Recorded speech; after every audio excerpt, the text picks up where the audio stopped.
कोई मूल्य नहीं रह जाता। उसी प्रकार जीवन में सुख दुख भी आते जाते रहते। यही द्वंद्व है, इसी का नाम दुनिया है। दुनिया इसको क्यों कहते हैं? बोले द्वाभ्याम नेया दुनिया, दुनिया एव दुनिया। जो दो से चलती है इसीलिए इसका नाम दुनिया है। पाप पुण्य, सुख दुख, अच्छा बुरा, रात दिन, स्त्री पुरुष, सुख दुख, ज्ञान अज्ञान, जमीन आसमान, यही द्वंद्व है। यही द्वंद्व, ये दो में दुनिया बसी है। और ये एक जाएगा एक आएगा, एक जाएगा एक आएगा, यही परंपरा चलती रहती। और ये अनादिकाल से अनंत काल तक ऐसे चलती रहेगी। यही सृष्टि का रहस्य है। लेकिन उनका प्रारब्ध जब विपरीत आ जाता है तो उत्सृज्य नियमास्तीव्रान, अपने उन कठोर नियमों का भी वो त्याग करके भ्रस्यन्ते काममन्यु भी, काम और क्रोध के परवश होकर अपनी तपस्या से भ्रष्ट हो जाते। ये वचन राम जी ने कहा। उनका प्रारब्ध विपरीत आ जाता है, देखा जाता है। विश्वामित्र जी इतने बड़े तपस्वी थे, लेकिन प्रारब्ध विपरीत आ गया तो मेनका अप्सरा आ गई उनके आश्रम में। अपना परिवार, पत्नी पुत्र सब छोड़ करके आए थे, कहीं कोई आसक्ति नहीं थी। लेकिन प्रारब्ध विपरीत आया तो मेनका में आसक्ति हो गई और मेनका से कहा अब तुम यहीं रह जाओ। और 10 वर्षों तक मेनका उनके आश्रम में रही और मेनका के द्वारा शकुंतला उत्पन्न हुई और सारी तपस्या उनकी विनष्ट हो गई, क्योंकि विपरीत प्रारब्ध आ गया था। प्रारब्ध बड़ा प्रबल है। तो बंधुओं, जीवन में सुख दुख अपने आप समय पर आएगा और वो विधान प्रारब्ध के द्वारा होता रहेगा। प्रारब्ध में जितना लिखा है उतना होगा, उससे ज्यादा नहीं होगा और उससे कम नहीं होगा। और सबके प्रारब्ध अपने अपने, हर व्यक्ति अपने प्रारब्ध के अनुकूल सब कुछ पाता है। विद्या, बल, बुद्धि, एक ही परिवार में 2 बच्चे होते हैं, एक ही स्कूल में पढ़ते हैं, एक ही भोजन उनको मिलता है, एक ही माता पिता उनके मार्गदर्शक हैं और सारे संसाधन उनको समान मिलते हैं। लेकिन एक पढ़ लिख करके बहुत योग्य होता है और एक गंवारा ही रह जाता है। क्यों? बोले उसका प्रारब्ध अलग है, उसका प्रारब्ध अलग। ये प्रारब्ध की गति बड़ी विलक्षण है। इसलिए संत महात्माओं के पास भी जाओ तो ये सब मत पूछो, ये सब तो प्रारब्ध के अनुसार होता रहे। भगवान के चरणों की भक्ति का प्रश्न करो, भगवान के चरणों की भक्ति कैसे मिलेगी, हमारा मानव जीवन कैसे सफल होगा। श्री सुखदेव जी कहते हैं, राजन तुमने बहुत सुंदर प्रश्न किया। साधु पृष्ठम महाराज हरेश चरितम अद्भुतम यद भागवत महात्म्यम भगवत भक्ति वर्धनम। भगवान के भक्तों की महिमा सुनने से भक्ति का संवर्धन होता है। और अब मैं तुम्हें एक कथा सुनाता। सुखदेव जी कहते हैं, देखो राजन, ये संपूर्ण सृष्टि 3 गुणों से चलती है, सतोगुण, रजोगुण, तमोगुण। सारी सृष्टि त्रिगुणात्मिका है और तीनों गुणों का अपना अनुपात है। तीनों गुण अपने अनुपात में बने रहें तो सृष्टि बहुत व्यवस्थित चलती है, और तीनों गुण का अनुपात बिगड़ जाए तो सृष्टि में हलचल पैदा हो जाती। जैसे हमारे आपके शरीर में शुगर ज्यादा हो जाए तब भी गड़बड़, और कम हो जाए, शुगर डाउन हो जाए, शुगर लो हो जाए, बोले तब भी गड़बड़। ब्लड प्रेशर बोले हाई हो जाए तब भी गड़बड़, लो हो जाए तब भी गड़बड़। उसका जो अनुपात है उस अनुपात में रहे तो शरीर का व्यवस्था ठीक रहे, शरीर ठीक चलता है। ये ब्रह्मांड परमात्मा का शरीर है और इस ब्रह्मांड में सतोगुण, रजोगुण, इन तीनों गुणों से जो सुख कुछ है सब कुछ तीनों गुणों का परिणाम है। और तीनों गुण अपने अनुपात में बने रहते हैं तो सृष्टि सुंदर ढंग से चलती। कोई गुण ज्यादा हो जाए, कोई गुण कम हो जाए तो सृष्टि में उथल पुथल होने लगती। और यह कैसे होता है? तो सुखदेव जी कहते हैं कि जय काले तो सत्वस्य देवर्षीन रजसो सुरान। सतोगुण जब बढ़ता है तो देवता, ऋषि, मुनि ये बलवान हो जाते। देवताओं का उत्कर्ष बढ़ता है, ऋषि मुनि महात्माओं का उत्कर्ष बढ़ता है जब सतोगुण बढ़ता है। और जब रजोगुण बढ़ता है तो असुरों की वृद्धि होती है, असुरों का बल बढ़ने लगता है, असुरों का साम्राज्य चारों तरफ हो जाता है। और जब तमोगुण बढ़ता है तो तमसो यक्ष रक्षांसी। तमोगुण के बढ़ने पर यक्ष और राक्षसों की वृद्धि होती है क्योंकि वे तमोगुण प्रधान होते हैं। और भगवान क्या करते हैं? बोले भगवान तो केवल इन तीनों गुणों का अनुपात बनाने का काम करते, बैलेंस बनाते। क्या करते हैं? बोले सतोगुण बढ़ने लगा। जब सतोगुण बढ़ने लगा, चारों तरफ बड़े बड़े यज्ञ होने लगे, ऋषि मुनि महात्माओं का वैभव बढ़ने लगा, देवता भी खूब प्रसन्न है, ऋषियों का साम्राज्य स्थापित है, चारों तरफ धर्ममय वातावरण हो गया, तमोगुण रजोगुण एकदम तिरोहित हो गया। तब भगवान क्या करते हैं, भगवान देखते हैं भाई सतोगुण ज्यादा बढ़ रहा है, तमोगुण रजोगुण घट रहा है, इसको ठीक करना चाहिए। तो भगवान अपनी ही शक्ति उन असुरों को दे देते हैं, उन राक्षसों को भगवान अपनी शक्ति दे देते हैं और कहते हैं अब तुम बढ़ो। अब वो राक्षस बढ़ने लगते हैं, फिर वो बड़े बड़े ऋषि मुनियों को त्रास देते हैं, देवताओं को त्रास देते हैं, उत्पात मचाते हैं। लेकिन उत्पात मचाते मचाते त्रास देते देते वे ऋषि मुनि को, वे राक्षस असुर जब ज्यादा बढ़ने लगते हैं, तमोगुण बहुत बढ़ने लगा, अब सतोगुण एकदम घटने लगा, तब भगवान उन देवताओं के पक्ष से आकर के उन असुरों का संहार कर देते हैं, फिर बराबर कर देते हैं। यही भगवान की लीला है। भगवान अपनी लीला के माध्यम से सतोगुण रजोगुण तमोगुण इन तीनों गुणों का अनुपात बनाते रहते हैं, जिससे सृष्टि में सब कुछ ठीक ठाक चलता रहे। सुखदेव जी कहते हैं राजन, जहां तक असुरों को मारने की बात है, भगवान असुरों को क्यों मारते हैं? बोले भगवान असुरों को मारते ही नहीं, असुरों पर कृपा भी करते।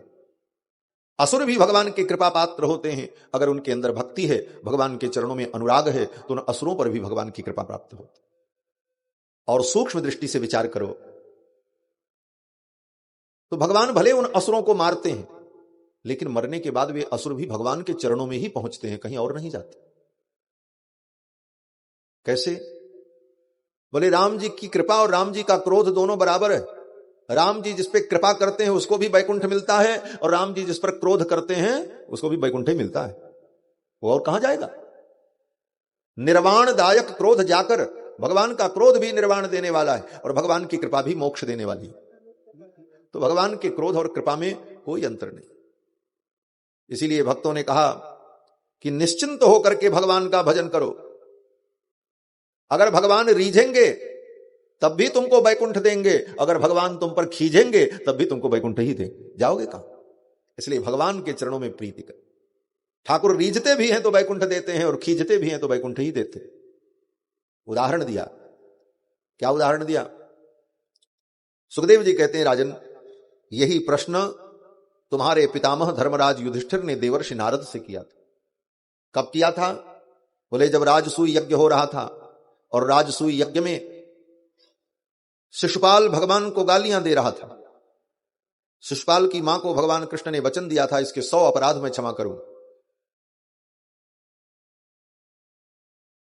लेकिन 100 से ज्यादा अपराध जिस दिन करेगा उस दिन मैं इसे मार दूंगा।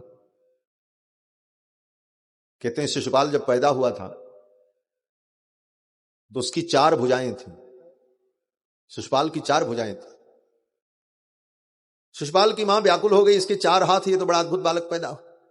तो ज्योतिषियों ने, पंडितों ने कहा इसके 4 भुजाएं तो हैं लेकिन 2 गायब हो जाएंगी, 2 ही रहेंगे। बोले कब गायब होंगी? बोले किसी व्यक्ति की गोद में जाएगा और जिसकी गोद में जाने पर इसकी भुजा गायब हो जाए, गायब तो हो जाएगी, 2 ही भुजा रहेगी, लेकिन जिसकी गोद में जाने पर इसकी 2 भुजाएं गायब हो जाएंगी, अंतर्हित हो जाएंगी, उसी व्यक्ति के द्वारा इसकी मृत्यु भी होगी। अब तो बड़ा संकट हुआ। शिशुपाल की मां क्या करती? बोले घर में कोई भी व्यक्ति बाहर से आवे, रिश्तेदार नातेदार, तो सबके गोद में ले जाकर के अपने बेटे को रख देती। पता नहीं किसकी गोद में जाने के बाद इसकी 2 भुजा गायब हो। एक दिन भगवान श्री कृष्ण पहुंच गए। भगवान कृष्ण पहुंचे तो भगवान श्री कृष्ण की गोद में भी शिशुपाल की मां ने रख दिया। तो शिशुपाल भगवान का संबंधी है, भाई है, बुआ का बेटा है, ममेरे फुफेरे भाई हैं दोनों। शिशुपाल की मां ने उठा करके रख दिया भगवान कृष्ण की गोद में, और गोद में रखते ही 2 भुजाएं गायब हो गई। अब तो शिशुपाल की मां रोने लगी, कृष्ण ये तुम्हारा भाई है, आज मुझे वचन दो कि ये अगर 100 अपराध भी करेगा तो तुम इसे क्षमा करोगे। भगवान ने कहा ऐसी बात है तो बुआ जी मैं वचन देता हूं, ये 100 अपराध करेगा फिर भी मैं क्षमा करूंगा, लेकिन 100 से ज्यादा अपराध हो जाएगा तब क्षमा नहीं करूंगा। इतना कह दिया। शिशुपाल की मां ने कहा ठीक है 100 अपराध इसके क्षमा करना। मां ने सोचा 100 अपराध से ज्यादा कोई क्या करेगा, एक बार में 100 अपराध तो करेगा नहीं, 1 करेगा, 2 करेगा, 10 20 अधिकतम 100 से ज्यादा अपराध एक बार में तो कोई कर नहीं सकता। फिर तो मेरे बेटे की मृत्यु नहीं होगी कृष्ण के द्वारा, परंतु विधि का विधान बड़ा विचित्र होता है। शिशुपाल जब बड़ा हुआ तो उसके मित्रों ने ये सारी बातें उसको बताई और उसको समझा दिया, देखो कृष्ण तुम्हारा शत्रु है, वास्तव में तुम नारायण के स्वरूप थे। जब तुम पैदा हुए तो तुम्हारी 4 भुजाएं थीं, लेकिन कृष्ण ने अपने चमत्कार से तुम्हारी 2 भुजाओं को गायब कर दिया। इन सब बातों को कहकर के शिशुपाल के मन में भगवान कृष्ण के प्रति द्वेष भर दिया मित्रों ने। अब शिशुपाल भगवान को अपना द्वेषी मानने लगा। जहां कहीं भी भगवान कृष्ण मिल जाए तो शिशुपाल उनको गालियां देता, और जानता था 100 अपराध पर ये दंड देंगे, 100 से कम रहेगा तब तक ये कोई दंड मुझे दे नहीं सकते, क्योंकि मेरी मां को इन्होंने वचन दिया। तो जहां कहीं भी भगवान मिल जाए तो शिशुपाल भगवान को 10, 20, 50 गालियां तो दे ही देता था। नालायक, नीच, लफंगा, लुच्चा, कुछ भी जो उसको मनावे कह देता भगवान। गोस्वामी तुलसीदास जी कहते हैं कि वो नियम से भगवान को गाली देता था। उतने नियम से आप लोग भगवान का मंत्र नहीं जपते होगे जितने नियम से शिशुपाल भगवान को गाली देता था। दिन प्रति देत गन गन गारी। गोस्वामी तुलसीदास जी कहते दिन प्रतिदिन, किसी दिन उसका ये नियम नहीं टूटा जीवन भर शिशुपाल का। सवेरे उठता था तो उठ करके पहले भगवान को 99 गाली दे लेता था, तब पानी पीता था। नित्य का नियम था उसका। और जहां भगवान मिल जाए वहां 10, 20, 50 तो सुनाई देता था। भगवान ने इसी को भक्ति मान ली। किसी भी प्रकार ये मेरा स्मरण तो करता है, और कोई जीव भगवान का किसी भी प्रकार से स्मरण करेगा तो उसका कल्याण होगा। क्योंकि वेदव्यास जी कहते हैं यस्य स्मरण मात्रेण जन्म संसार बंधनात् विमुच्यते नमस्तस्मै विष्णवे प्रभ विष्णवे। जिस किसी भी प्रकार से कोई भगवान का स्मरण करे उसे मुक्ति की प्राप्ति होती। वहां स्मरण में यह नहीं कहा कि प्रेम पूर्वक स्मरण करे कि द्वेष पूर्वक स्मरण करे। और भगवान का स्मरण 2 प्रकार से होता है, या तो प्रेम से या तो द्वेष से। आप भी किसी को याद करते हो तो प्रेम से याद करते हो, अथवा द्वेष के कारण याद करते हो। आप जिससे ज्यादा प्रेम करोगे उसे कभी नहीं भूल पाओगे, सदा उसकी याद आपके हृदय में बनी रहेगी। और जिससे आपकी लड़ाई होगी, जो आपका शत्रु होगा, उसको भी आप मरते दम तक नहीं भूल सकते, उसकी याद आपके हृदय में बनी रहती। नारद जी ने तो यहां तक कहा कि प्रेम से व्यक्ति भगवान का उतना स्मरण नहीं करता जितना द्वेष भाव से ये असुर भगवान का स्मरण करते। सुखदेव जी कहते हैं राजन, जब राजसूय यज्ञ में भगवान कृष्ण की अग्र पूजा की बात हुई तो शिशुपाल ने विरोध किया। कृष्ण की अग्र पूजा नहीं होगी, क्योंकि ये कहीं के राजा नहीं है। द्वारिका के राजा तो महाराज उग्रसेन है, और ये शुद्ध क्षत्रिय भी नहीं है, क्योंकि इसके बाप का आज तक निर्णय नहीं हो सका। कोई कहता वसुदेव का बेटा है, कोई कहता नंद का बेटा। कोई प्रमाण नहीं है किसका बेटा है, जिसके बाप का ठिकाना नहीं। ऐसे ऐसे शब्द कहे, और भी अनेक अपशब्द कहे भगवान के लिए। भगवान सुनते रहे। लेकिन आज जोश में आकर शिशुपाल गालियां देता रहा और गिनना भूल गया। रोज गिन करके देता कि 99 से ज्यादा ना होने पावे, नहीं तो कृष्ण का चक्र प्रकट हो जाएगा। बड़ा चालाक था। लेकिन आज जोश में आकर के गिनना भूल गया, और तब तक 100 पार हो गया। ज्यों ही 100 गालियां पार हुई, भगवान का सुदर्शन चक्र प्रकट हो गया, और भगवान ने अपने सुदर्शन चक्र से शिशुपाल का शिरच्छेद कर दिया। लोगों ने देखा शिशुपाल के शरीर से एक दिव्य ज्योति निकली और भगवान गोविंद कृष्ण के चरणों में विलीन हो गई। उसी सभा में गाली देने वाला भगवान में सायुज्य को प्राप्त कर गया। एक संत कहते थे, भगवान से प्रेम करो तो सीमा तोड़ करके प्रेम करो, और भगवान से द्वेष भी करो तो सीमा तोड़ करके द्वेष करो। जिस दिन वो सीमाएं टूट जाएंगी उस दिन तुमको भगवत प्राप्ति हो जाएगी। रावण ने भी यही किया। रावण ने भी भगवान से दुश्मनी की, लेकिन पूरे दम खम के साथ, और अंत में रावण को भी परम गति की प्राप्ति हो। और ये रावण ही तो शिशुपाल बना है, ये शिशुपाल कोई और नहीं। रावण ही दूसरे जन्म में शिशुपाल बना, और आज भगवान के चरणों में वो विलीन हो गया, उसे मुक्ति की प्राप्ति हो गई। क्यों बोले, आज वो जब गालियां देने लगा तो गिनना बंद कर दे। जब तक गिनोगे तब तक सीमा में रहोगे। अनगिनत हो जाए, अगणित हो जाए, फिर देखो। एक महात्मा कहते थे, ये माला लेकर के भगवान का नाम जो लोग लेते हैं, उनसे अगर पूछो कि भाई माला लेके क्यों जपते हो, बोले संख्या करते हैं। बोले क्यों संख्या करते हो? भगवान के ऊपर कोई कर्जा चढ़ाना है क्या? कितना नाम हमने आपका लिया है तो इसके बदले में आप हमारा कुछ करो। पाप करते हो तब तो नहीं गिनते हो कि कितने पाप किए। भगवान का नाम लिया तो गिनना क्या, इसमें भी अनगिनत। गिनना छोड़ दो। जिस दिन गिनना बंद हो जाएगा और केवल नाम ही नाम रह जाएगा, उसी दिन वो नाम, वो मंत्र तुम्हारा कल्याण कर दे। महात्मा कहते थे कि करते तो हो गुनाह सबे रोज अनगिनत, करते तो हो गुनाह सबे रोज अनगिनत, और गिन गिन के नाम लेते हो परवरदिगार का। भगवान का नाम लेते हो तो गिनते हो, गुनाह करते हो तब नहीं गिनते हो, उसको भी गिनना छोड़। जितना हो जाए अनगिनत हो जाए, जिस दिन गणना की सीमा भी टूट जाएगी उस दिन गोविंद तुम्हें प्राप्त हो जाए। शिशुपाल ने आज नहीं गिना, परिणाम बोले गोविंद की प्राप्ति हो गई। भगवान ने अपने चक्र से उसका सिरच्छेद कर दिया। शिशुपाल के शरीर से एक दिव्य ज्योति निकली और भगवान के चरणों में विलीन हो गई। युधिष्ठिर ने देखा, नारद जी वहीं पर खड़े थे। नारद जी से युधिष्ठिर ने पूछा, महाराज ये शिशुपाल भगवान को गाली दे रहा था और इसको भगवान के चरणों में सायुज्य मुक्ति मिल गई, ये तो पाप कर रहा था। तब नारद जी ने कहा, देखो जिस किसी भी प्रकार से जीव का मन भगवान में लगे तो उसे परम गति की प्राप्ति हो जाती है। काम से, क्रोध से, लोभ से, मोह से, किसी भी प्रकार से भगवान में हमारा मन लगे। और सुखदेव जी ने उदाहरण दिया, गोप्य कामाद, गोपियों को भगवान मिले। क्यों? बोले गोपियों ने अपने मन को भगवान में लगाया। किस भाव से? बोले काम भाव से। काम की निंदा है, काम निंदनीय है, काम क्रोध ये सब दुर्गुण है, लेकिन वही काम भगवान के प्रति हो जाए तो वही मुक्ति का कारण बन जाता है। गोप्य कामाद भयात कंसो, भय, भय कोई अच्छी बात नहीं है, लेकिन कंस को भगवान की प्राप्ति हो गई भय के कारण। क्यों? बोले कंस को किसी से भय नहीं था, केवल भगवान से भय, इसलिए बार बार भगवान का स्मरण करता। द्वेषात चैद्यादयो नृपः, चेदिराज शिशुपाल को भगवान की प्राप्ति हो गई। क्यों? बोले शिशुपाल भगवान से द्वेष करता था।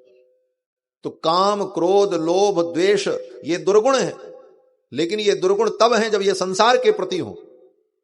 संसार के प्रति आप कामासक्त होंगे तो दुर्गुण है, संसार के प्रति क्रोधासक्त होंगे तो दुर्गुण है, संसार के प्रति लोभासक्ति होगी तो दुर्गुण है। लेकिन यही काम, क्रोध, लोभ, मोह अगर भगवान के प्रति हो जाए तो यही सद्गुण बन जाता है और यही जीव के कल्याण का कारण बन जाता है। ये बंधन के कारण है, लेकिन भगवान के प्रति हो जाए तो यही मुक्ति का कारण बन जाता है। कहते कैसे? बोले जैसे ताला बंद करते हैं तो जिस चाबी से ताला बंद होता है उसी चाबी से ताला खुलता भी। ऐसा नहीं होता कि ताला बंद करने की चाबी अलग हो और खोलने की अलग। जिस चाबी से ताला बंद होता है उसी चाबी से ताला खुलता है। अंतर क्या है? बोले अंतर यही है कि इधर की तरफ घुमा दो तो बंद हो जाता है और इधर की तरफ घुमा दो तो ताला खुल जाता है। उसी प्रकार काम, क्रोध, लोभ, मोह ये संसार के प्रति हो जाए तो बंधन, और यही इधर भगवान की तरफ चला जाए तो यही मुक्ति का कारण बन जाता है, ताला खुल जाता है। सुखदेव जी कहते हैं, गोप्य कामाद भयात कंसो द्वेषात चैद्यादयो नृपः, काम, क्रोध, द्वेष इन दुर्गुणों के कारण गोपी, कंस, शिशुपाल इनका मन भगवान में लगा और यही उनके कल्याण का हेतु है। किसी भी प्रकार से भगवान में मन लगना चाहिए, उद्देश्य ये। नारद जी कहते हैं, राजन ये शिशुपाल आज से नहीं पिछले जन्म से, पिछले 2 जन्मों से ये भगवान से विद्वेष करता चला आया था। आज इसको परम गति मिल गई और इसे मुक्ति मिल गई। युधिष्ठिर ने पूछा कैसे? तब नारद जी ने कहा, पिछले जन्म में यही रावण था और तब भगवान ने रामावतार लेकर के इसका उद्धार किया था। मुक्त नहीं हुआ। क्यों मुक्त नहीं हुआ? क्योंकि 3 जन्म तक असुर बनने का शाप मिला था। 3 जन्म द्विज बचन प्रमाण। और इसके पहले जन्म में यह हिरण्यकश्यपु था और इसका पुत्र प्रहलाद भगवान का परम भक्त था। धर्मराज युधिष्ठिर ने नारद जी से कहा, महाराज आप कृपा करके ये कथा हमें विस्तार से सुनाओ। ब्रूहि मे भगवन्येन प्रहलादस्याच्युतात्मना, विस्तार से आप बताओ प्रहलाद जी का मन भगवान अच्युत में कैसे लगा और प्रहलाद जी भगवान के परम भक्त कैसे हुए, वो तो असुर बालक थे। ये सब बातें जब युधिष्ठिर ने पूछी तो नारद जी सुनाने लगे। और ये वृत्तांत सुखदेव जी राजा परीक्षित को बता रहे हैं कि तुम्हारे बाबा युधिष्ठिर को नारद जी ने सुनाया था। अब क्या सुनाया? कहते हैं हिरण्याक्ष, हिरण्यकश्यपु ये दोनों महर्षि कश्यप के पुत्र बड़े बलशाली थे, असुर थे। जब हिरण्याक्ष को भगवान वराह ने मार दिया तो हिरण्यकश्यपु भगवान से द्वेष करने लगा।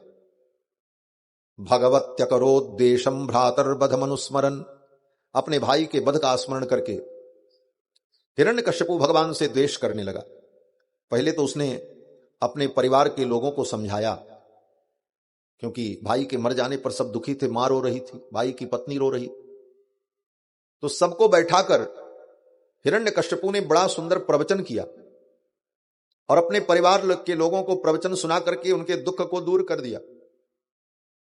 हिरण्यकश्यपु ने कहा, अंबाम्ब हे बधू पुत्रा वीरम मारहत सोचितुम, हे मां, हे बधू, हे पुत्र, मेरे भाई हिरण्याक्ष के विषय में शोक मत करो, वो वीर था और वीर की यही गति होती है। और रही बात आत्मा की, तो नित्य आत्मा व्यय शुद्ध सर्वगः सर्ववित्परः। हिरण्यकश्यपु ने कहा, आत्मा तो नित्य है, आत्मा को कोई मार नहीं सकता, आत्मा कभी मरती नहीं, आत्मा अजर अमर है, इसलिए आत्मा के विषय में शोक करने की आवश्यकता नहीं। और शरीर नाशवान है, इसलिए शरीर के विषय में भी सोचने की कोई आवश्यकता नहीं। ऐसा सुंदर वेदांत का प्रवचन किया महाराज हिरण्यकश्यपु ने कि उसके परिवार के लोगों का दुख दूर हो गए। ज्ञान से दुख की निवृत्ति होती है। उसके वेदांत प्रवचन से उसके घर के लोगों का दुख तो दूर हो गया, लेकिन उसके खुद का दुख दूर नहीं हुआ, उसके स्वयं का दुख दूर नहीं हुआ। उसके हृदय में वेदना बनी रही, भगवान विष्णु ने मेरे भाई को मार दिया। बोले उसी प्रवचन से, उसी वेदांत की व्याख्या से परिवार के लोगों का दुख दूर हो गया, उसका दुख दूर नहीं हुआ। कहते देखो, प्रवचन से, ज्ञान से दूसरे का दुख दूर किया जा सकता, लेकिन अपना दुख तब दूर होगा जब उस प्रवचन को, उस ज्ञान को हम स्वयं अपने जीवन में उतारेंगे। गोस्वामी तुलसीदास जी कहते हैं कि वाक्य ज्ञान अत्यंत निपुण, भव पार न पावे कोई। वाक्य ज्ञान में आप बहुत निपुण हो जाएं, वेद वेदांत उपनिषद की सारी पंक्तियां आपको याद हो जाएं, आप उनको उद्धृत करके बहुत अच्छे ढंग से व्याख्यान करके विषयों का प्रतिपादन कर दें, सुन करके लोग प्रसन्न हो जाएंगे, उनका दुख दूर हो जाएगा। लेकिन आपका दुख तब तक नहीं दूर होगा जब तक आप उसको अपने जीवन में नहीं उतारें। वाक्य ज्ञान अत्यंत निपुण, भव पार न पावे कोई, निस्गृह मध्य दीप की बातन तम निवृत्त नहीं हुई। जैसे अंधेरी कोठरी में बैठकर दीपक की चर्चा करने से अंधकार दूर नहीं होता। 4 आदमी एक अंधेरी कोठरी में बैठे थे, बड़ा अंधेरा था। चारों ने कहा क्या करें, बहुत अंधकार है।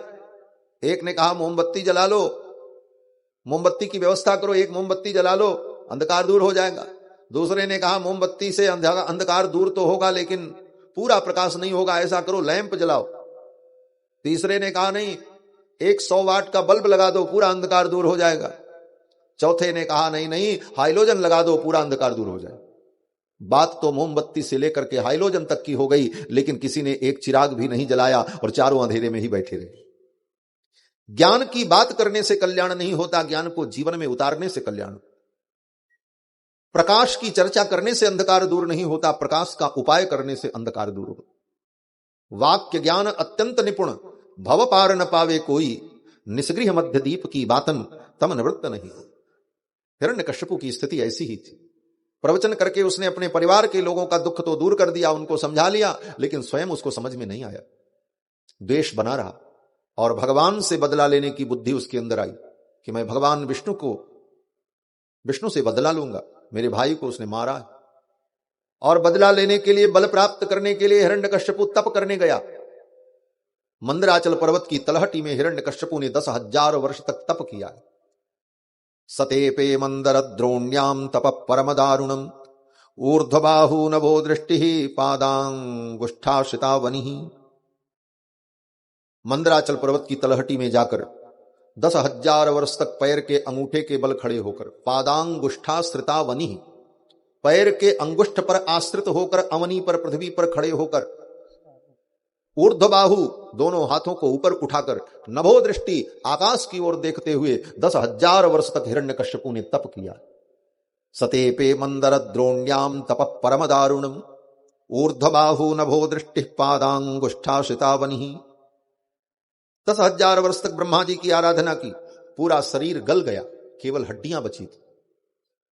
उसके हड्डियों के अंदर से ऊपर से बांबी लग गई, दीमक लग गया, और उसके शरीर से, उसके मस्तक से धुआं निकलने लगा। तपंतम तपसा लोकान, उसकी तपस्या से सारे लोक कंपित होने लगे। इन दैत्यों ने भी जो इतना बल प्राप्त किया है वह भी फोकट में नहीं प्राप्त किया है, बड़ी तपस्या की, इसीलिए भगवान को भी आना पड़ता है। हिरण्यकश्यपु के मस्तक से धुआं निकलने लगा और वो धूम्र ब्रह्मलोक को आच्छादित करने लगा। ब्रह्मा जी ने आकर के कहा, उत्तिष्ठोत्तिष्ठ भद्रम ते तपस्सिद्धोसि काश्यप, हे कश्यप के पुत्र उठो, तुम्हारी तपस्या सिद्ध हो गई। वरदोहमनुप्राप्तो, तुमको वरदान देने के लिए मैं आया हूं। ब्रियतामीप्सितो वरह, जो तुमको अच्छा लगे मांग लो और ये तपस्या बंद करो। हिरण्यकश्यपु ने ब्रह्मा जी के चरणों में प्रणाम किया और कहा, अगर आप वरदान देना चाहते हैं तो यही वरदान दे दीजिए, मैं अमर हो जाऊं। ब्रह्मा ने कहा, यह तो नहीं हो सकता, इसके अतिरिक्त कुछ मांगो, अमरत्व का वरदान मैं नहीं दे सकता। तब हिरण्यकश्यपु ने विचार किया और कहा, आप यही वरदान दे दो कि मेरी मृत्यु न दिन में हो, न रात में हो, न घर में हो, न बाहर हो, न अस्त्र से न शस्त्र से, और आपके बनाई हुई इस सृष्टि के 84 लाख प्राणियों में से किसी प्राणी से मेरी मृत्यु न हो। ऐसा घुमा करके जाल रच करके वरदान मांगा ब्रह्मा से, अपनी बुद्धि लगाई, चतुराई लगाए कि कहीं से कोई पेंच ढीला न रह जाए। कोई मरेगा तो दिन में मरेगा, चाहे रात में मरेगा, ना हम दिन में मरेंगे ना रात में मरेंगे। कोई मरेगा तो या तो अस्त्र से मरेगा या शस्त्र से मरेगा, तो न मैं अस्त्र से मरूंगा ना शस्त्र से मरूंगा। और कोई मारेगा भी तो कौन मारेगा? बोले ब्रह्मा की बनाई हुई सृष्टि के 84 लाख योनियों में से कोई होगा, और उनसे मुझे मरना नहीं। ब्रह्मा जी ने वरदान दे दिया, तथास्तु। हिरण्यकश्यपु अट्टहास करने लगा, अब तो मैं अमर हो गया, अब मुझे कोई मार नहीं सकता। हे ब्रह्मा, तुम्हारी बनाई हुई सृष्टि के 84 लाख योनि के कोई प्राणी भी मुझे मार नहीं सकता, मैं तो अमर हूं। ब्रह्मा जी तो वरदान दे चुके थे, ब्रह्मा जी चले गए। हिरण्यकश्यपु आया और दैत्यों की सेना लेकर स्वर्ग पर आक्रमण करके स्वर्ग को भी जीत लिया, समस्त लोकों को जीत लिया। ब्रह्मादिक देवता उसके वशवर्ती हो गए महाराज। पूरे ब्रह्मांड में एक छत्र राज्य करने लगा हिरण्यकश्यप। भगवान नारायण भी कहीं छिप गए, वो क्षीर सागर भी पहुंचा था गदा उदा लेकर। कहां है वो विष्णु? भगवान ने सोचा अभी छिप जाने में भलाई है, अभी इसका समय पूरा नहीं। भगवान छिप गए। बोले कहां छिप गए? भगवान ने सोचा जहां कहीं मैं छिपूंगा ये मुझे ढूंढेगा। क्यों? बोले भक्त भगवान को ढूंढ लेते हैं, ये भगवान का भक्त है हिरण्यकश्यपु, भगवान का पार्षद है। जय जय विजय भगवान के पार्षद ही तो हिरण्याक्ष हिरण्यकश्यपु बने, और भगवान का नित्य पार्षद है। ये तो भगवान की लीला के लिए भगवान का प्रतिद्वंदी बन करके आया है, भगवान के संकल्प से आया। भगवान ने कहा ये सब जगह ढूंढ लेगा, मैं कहां छिपूं?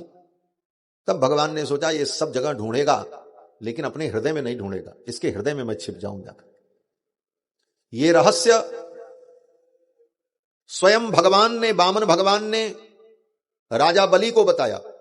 जब राजा बलि के यज्ञ में भगवान 3 पग पृथ्वी मांगने गए तो राजा बलि की बड़ी प्रशंसा की है भगवान ने। राजन तुम कितने महान हो, तुम्हारे पिता कितने महान थे। तुम्हारे पितामह श्री प्रहलाद जी महाराज भगवान के परम भक्त, वामन भगवान ने कहा प्रहलाद कितने बड़े भक्त थे। और तुम्हारे परबाबा हिरण्यकश्यपु, आहा, वो तो इतने बड़े पराक्रमी थे कि उनके पराक्रम से भगवान विष्णु भी छिप गए। और कहां छिपे? बोले हिरण्यकश्यपु के हृदय में जाकर के छिप गए।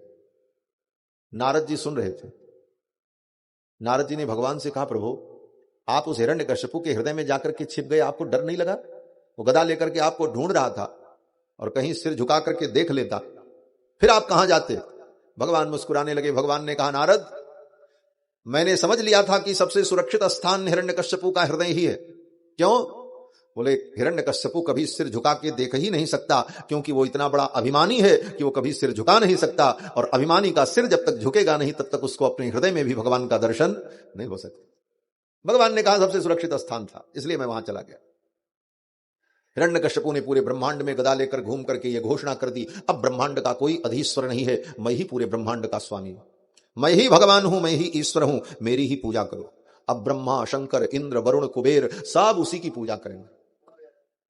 देवर्षि नारद कहते हैं और की बात मैं क्या कहूं, समय समय पर मुझे भी कंस के दरबार में जाओ, हिरण्यकश्यपु के दरबार में जाना पड़ता था और जाकर के मैं भी उसका गुणगान करता था।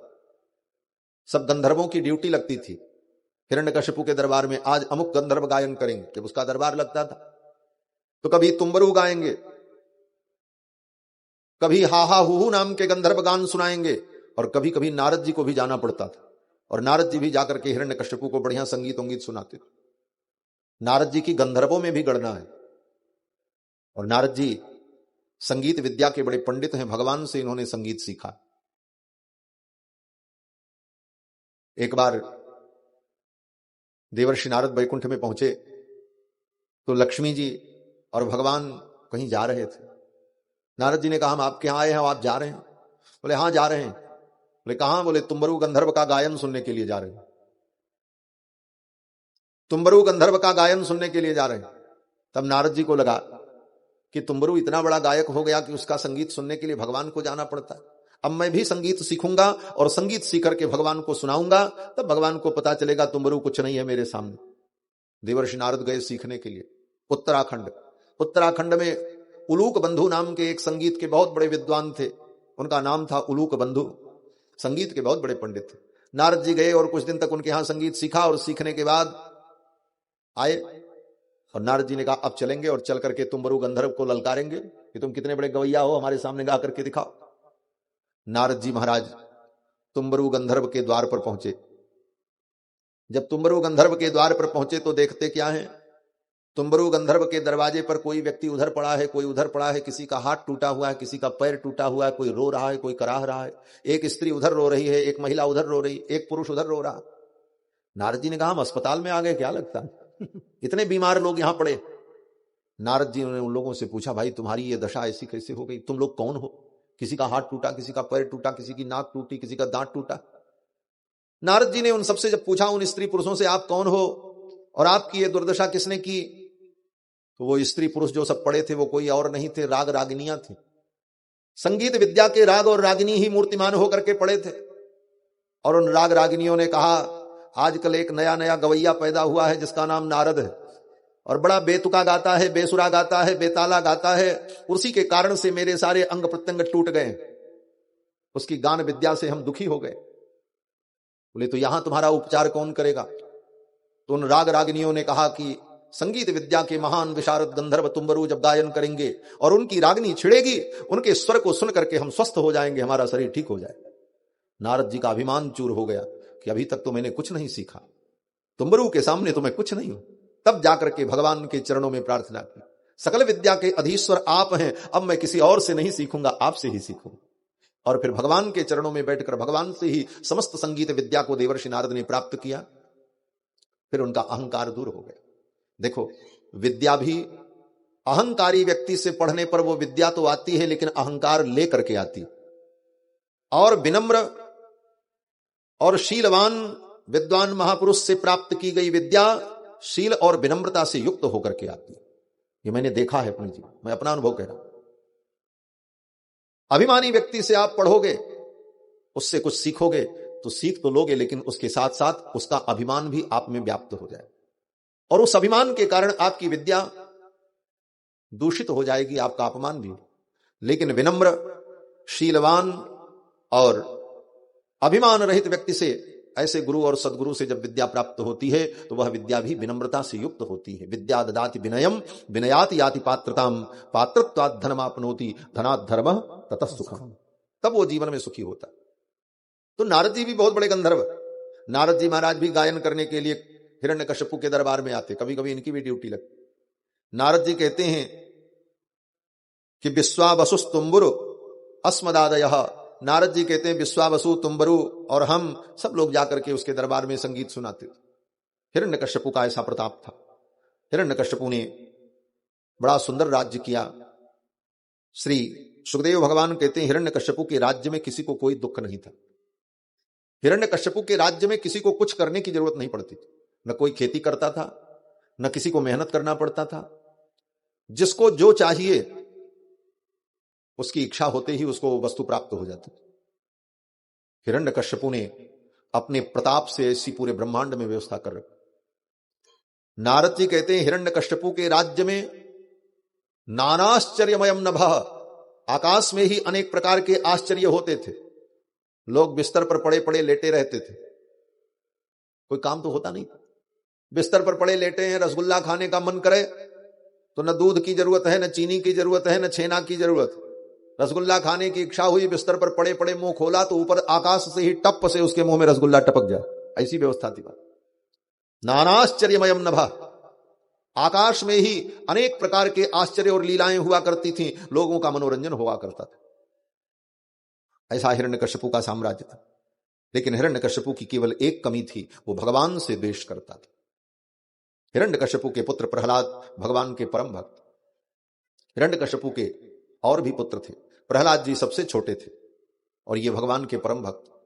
एक दिन प्रहलाद को स्नान करा करके, नूतन नवीन वस्त्र पहनाकर, आंखों में काजल लगाकर, केश संवार करके मां कयाधु ने पुत्र प्रहलाद से कहा, जाओ और जाकर के अपने पिता को प्रणाम करो। हिरण्यकश्यपु अपने दरबार में बैठा था, प्रहलाद जी आए और प्रहलाद जी ने आकर के पिताजी को प्रणाम किया। हिरण्यकश्यपु ने प्रहलाद को उठा करके अपनी गोद में बैठा लिया। एकदा सुरराट पुत्रम अंकमारोप्य पांडव पप्रच्छ कथ्यताम वत्स मन्यते साधु यद भवान। प्रहलाद जी को अपनी गोद में बैठाया हिरण्यकश्यपु ने, सिर पर हाथ फेरा और कहा, बेटा एक बात बताओ, तुम्हें कौन सी बात अच्छी लगती? जो बात तुम्हें बहुत अच्छी लगती हो, कोई एक अच्छी बात हमें बताओ, जैसे पिता अपने बच्चे से पूछता। तब प्रहलाद जी ने कहा, पिताजी तत्साधु मन्ये सुरवर्य देहिनाम सदाम समुद्विग्न धियाम सद्ग्रहात् हित्वात्मपातम गृहमंधकूपम वनम गतो यद हरिमाश्रयेत। प्रहलाद जी ने कहा, हे पिताजी, एक ही बात मुझे अच्छी लगती है कि ये मानव जीवन अगर मिला तो सावधान हो जाओ। ये संसार और संसार का ये प्रपंच अंधा कुआं है। इस अंधे कुएं में गिरने के पहले ही रास्ता बदल दो। हित्वात्मपातम गृहमंधकूपम वनम गतो यद हरिमाश्रयेत। वन में जाकर भगवान हरि का आश्रय लेकर उनका चिंतन करते हुए जीवन व्यतीत कर लो, यही सबसे अच्छी बात। हिरण्यकश्यपु ने अट्टहास किया, अरे विष्णु पक्षैहि प्रतिच्छन्नैर, ये तो मेरे विरोधी विष्णु का पक्ष बोल रहा। लगता है किसी व्यक्ति ने मेरे बालक की बुद्धि में मेरे शत्रु की बात भर दी। हिरण्यकश्यपु ने अपने गुरुओं को बुलाया और कहा, ले जाओ मेरे बेटे को लेकर जाकर असुरों का जो धर्म है इसे सिखाओ, आसुर धर्म। शुक्राचार्य के पुत्र संडामर्क प्रहलाद जी को ले गए विद्यालय में पढ़ाने के लिए और असुरों का जो धर्म है वो सिखाने लगे। प्रहलाद जी सुन लेते थे लेकिन कुछ बोलते नहीं थे। कुछ दिन बीता तो एक दिन हिरण्यकश्यपु ने प्रहलाद को फिर बुलाया और कहा, बेटा तुमने गुरुकुल में क्या पढ़ा? गुरुजी ने जो पाठ पढ़ाया हो तो बताओ। तब प्रहलाद जी ने कहा, मैंने 9 पाठ पढ़ लिया। 9 पाठ पढ़ लिया? बोले हाँ। कौन कौन सा पाठ पढ़ा? तो प्रहलाद जी ने कहा, श्रवणम कीर्तनम विष्णु स्मरणम पाद सेवनम अर्चनम वंदनम दास्यम सख्यम आत्मनिवेदनम। यही 9 पाठ मैंने पढ़ा है, यही नवधा भक्ति है। श्रवणम कीर्तनम विष्णु स्मरणम पाद सेवनम, भगवान की कथा सुननी चाहिए, ये पहली भक्ति। दूसरी भक्ति भगवान का कीर्तन करना चाहिए और तीसरी भक्ति विष्णु स्मरणम, भगवान का स्मरण करना चाहिए। चौथी भक्ति पाद सेवनम, भगवान के चरणों की सेवा करनी चाहिए। 5वीं भक्ति अर्चनम, भगवान की पूजा करनी चाहिए। 6वीं भक्ति वंदनम, भगवान की वंदना करनी चाहिए। 7वीं भक्ति दास्यम, भगवान का दास अपने को समझना चाहिए। 8वीं भक्ति सख्यम, भगवान को अपना सखा और सुहृद समझना चाहिए। और 9वीं भक्ति आत्मनिवेदनम, ऐसे भगवान के चरणों में अपने आप को निवेदित कर देना चाहिए, समर्पित कर देना चाहिए। इति पुंसार्पिता विष्णु भक्तिश्चेन नवलक्षणा। प्रहलाद जी कहते हैं ये नवधा भक्ति मैंने पढ़ी है और यही सबसे बड़ी पढ़ाई है। मानव जीवन में आकर के इस पढ़ाई को जिसने पढ़ लिया उसका मानव जीवन सफल है। हिरण्यकश्यपु ने तो प्रहलाद को उठा करके गोद से पटक दिया। कुलांगार कुलकलंक, तू मेरे शत्रु की बात करता है। गुरु जी आए थे साथ में, कि आज चेला बढ़िया पाठ सुनाएगा तो महाराज प्रसन्न होंगे, हमारे बेटे को गुरुजी ने बहुत अच्छे से पढ़ाया। अब तो गुरुजी थरथर कांपने लगे कि अब तो सारी गाज मेरे ऊपर गिरेगी, क्या पढ़ा दिया मेरे बेटे को। तब तक गुरुजी बोल पड़े। गुरुजी ने कहा, महाराज ये जो आपका बेटा बोल रहा है ये मैंने नहीं पढ़ाया है। न मत प्रणीतम न पर प्रणीतम, ये पाठ मैंने नहीं पढ़ाया, न पर प्रणीतम। और गुरुकुल में किसी अन्य अध्यापक ने भी ये पाठ नहीं पढ़ाया, क्योंकि ये जो बोल रहा है ये तो सिलेबस में है ही नहीं है, ये तो विषय से बाहर की वस्तु बोल रहा है। न मत प्रणीतम न पर प्रणीतम सुतो बदत्ते शतवेंद्र शत्रु। हे इंद्र शत्रु, हे देवताओं के शत्रु, ये आपका बेटा जो बोल रहा है ये इसे किसी ने नहीं पढ़ाया। हिरण्यकश्यपु ने कहा, फिर मेरे बेटे ने ये बात कहां से सीखी? तब गुरुजी ने कहा कि नैसर्ग की मतिरस्य राजन, हे राजन आपके बेटे की ये मति नैसर्गिक है, स्वाभाविक है, हमारा कोई दोष नहीं। तब हिरण्यकश्यपु ने असुरों को बुलाया, कहा ले जाओ इसे मार करके फेंक दो, ये नहीं सुधरने वाला, मेरे शत्रु की बात करता है। असुर आए, प्रहलाद को लेकर के गए मारने के लिए। कथा आप सबको मालूम है, पहाड़ से पटक दिया, समुद्र में फेंक दिया, आग में जलाया, हाथी के नीचे कुचलवाया, विष पिलाया, अग्नि में जलाया, लेकिन सारे प्रयास व्यर्थ हो गए। आकर के असुरों ने कहा, महाराज ये तो मरता ही नहीं, कुछ भी करो इसका एक रोंवा भी नहीं टूटता, क्या करें? तब हिरण्यकश्यपु को बड़ा आश्चर्य हुआ। उसने कहा, नहीं नहीं छोड़ दो, इतना करने के बाद भी ये नहीं मरा तो कहीं ऐसा ना हो कि इसके विरोध का परिणाम ये हो जाए कि मेरी मृत्यु आ जाए। भीतर से डर गया हिरण्यकश्यप। नूनम एतद विरोधेन मृत्युर में भवितानवा, कहीं इसके विरोध का परिणाम ये ना हो कि मेरी ही मृत्यु हो जाए, छोड़ दो इसे, ये जैसे रहता रहने दो। अब प्रहलाद जी फिर अपने हिसाब से रहने लगे, अब तो कोई बोलने वाला नहीं। गुरुकुल में जाएं, खेलें कूदें और गुरुजी जो पढ़ावें उसको सुन लें। और जब गुरुजी चले जाएं तो सभी विद्यार्थियों को, असुर बालकों को बैठा करके प्रहलाद जी उनको धर्म का उपदेश करते थे। क्या उपदेश करते थे? प्रहलाद जी उन असुर बालकों को बताते थे कि कौमाराचरेत प्राज्ञो धर्मान भागवतानिह। हे असुर बालकों, कुमार अवस्था से ही, बचपन से ही भागवत धर्म का पालन करना चाहिए, भगवान की भक्ति में लग जाना चाहिए। यह वाक्य बड़ा अद्भुत वाक्य है प्रहलाद जी का। और उन लोगों के लिए जो लोग कहते हैं कि महाराज अभी तो खाने खेलने की उम्र है, बुढ़ापे में भगवान का भजन करेंगे, समय आएगा तो हम भी मंत्र दीक्षा ले लेंगे, राम राम करेंगे, फिर तो भजन ही करना है, अभी तो भजन की कोई उम्र नहीं। लेकिन बंधुओं, प्रहलाद जी कहते हैं जन्म से ही, बचपन से ही भगवान की भक्ति में लग जाना चाहिए। क्यों? तो उसका कारण बता रहे हैं कि दुर्लभम मानुषम जन्म, ये मनुष्य जन्म बड़ा दुर्लभ, एक विशेषता इसकी है ये। और दूसरी विशेषता इसकी क्या है? बोले अध्रुव है। ये मानव जीवन बड़ा दुर्लभ है, लेकिन कब ये आपसे छीन लिया जाएगा ये आपको पता नहीं, कब बुलावा आ जाएगा किसका किसी को पता नहीं। इसलिए जीवन में बुढ़ापा आएगा कि नहीं आएगा इसका कोई ठिकाना नहीं। बुढ़ापे में हम भक्ति करेंगे और आत्मकल्याण का साधन करेंगे, ये सोचने वाला व्यक्ति मूर्ख है। उसी प्रकार से मूर्ख है जैसे घर में आग लग जाए तो व्यक्ति कुआं खोदने लगे। इसीलिए आचार्यों ने कहा यावत स्वस्थमिदम कलेवर गृहम यावत च दूरे जरा, जब तक बुढ़ापा दूर है भगवान का भजन कर लो, और बुढ़ापा आएगा तब भजन करेंगे। बोले तुम्हारी वो स्थिति होगी प्रोद्दीप्ते भवने चकूप खननम प्रत्युद्यम कीदृशा। घर में आग लग जाए तब कुआं खोदे। घर में आग लग गई, एक व्यक्ति फावड़ा लेकर के दरवाजे पर मट्टी खोद रहा था। पड़ोसी ने कहा अरे घर में आग लगी, तुम आग बुझाओ, ये क्या कर रहे हो? बोले देख नहीं रहे हो कुआं खोद रहे हैं, कुआं खोदेंगे पानी निकलेगा तब घर बुझाएंगे। बोले वाह भाई बड़े बुद्धिमान हो, तब तक तो तुम्हारा घर ही जल चुका होगा।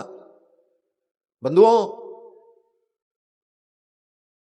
बाल्यावस्था से ही, जब से समझ में आ जाए उसी समय से भगवान के भजन में जीव को लग जाना चाहिए, आत्मकल्याण के साधन में लग जाना चाहिए। प्रहलाद जी ने उन असुर बालकों को उपदेश किया। असुर बालक उनके उपदेश को सुनकर प्रसन्न हो। प्रहलाद जी ने यह भी कहा सुख मैन्द्रियकम दैत्या देह योगेन देहिनाम। वही बात जो मैंने अभी कुछ देर पहले कही। प्रहलाद जी कहते हैं असुर बालकों, सुखम ऐन्द्रियकम दैत्या देव योगेन देहिनाम। इंद्रियों का ये जो सुख है ये व्यक्ति को उसके प्रारब्ध के अनुकूल समय पर प्राप्त हो जाता है। सर्वत्र लभ्यते दैवात, सर्वत्र वो कहीं भी रहेगा, उसको जितना सुख मिलना है वो उसे मिल जाएगा। किस प्रकार से? बोले यथा दुखम अयत्नतः, जैसे दुख प्राप्त करने के लिए व्यक्ति को कोई यत्न नहीं करना पड़ता, कोई प्रयास नहीं करना पड़ता और दुख मिल जाता है, उसी प्रकार सुख भी समय आने पर बिना प्रयास किए मिल जाएगा। क्योंकि ये सुख दुख दोनों आते जाते हैं। दिन होने के लिए आप कोई प्रयास करते हो? रात में उठ करके कोई 4 बजे से सारी दुनिया के मानव, सारे प्राणी कोई प्रयास करते हैं कि अब दिन हो? आप प्रयास करो चाहे ना करो, अपने आप दिन हो जाए। और फिर चाहे कितना भी प्रयास कर लो कि अब ये दिन समाप्त न हो, बोले तुम्हारे प्रयास से कुछ नहीं होने वाला है, दिन समाप्त होगा, रात आ जाएगी। और फिर कितना भी प्रयास करो कि ये रात समाप्त हो जाए, अंधेरा दूर होगा, नहीं दूर होगा, अपने आप समय आएगा, रात समाप्त हो जाएगी, दिन हो जाएगा। हमारे यत्न का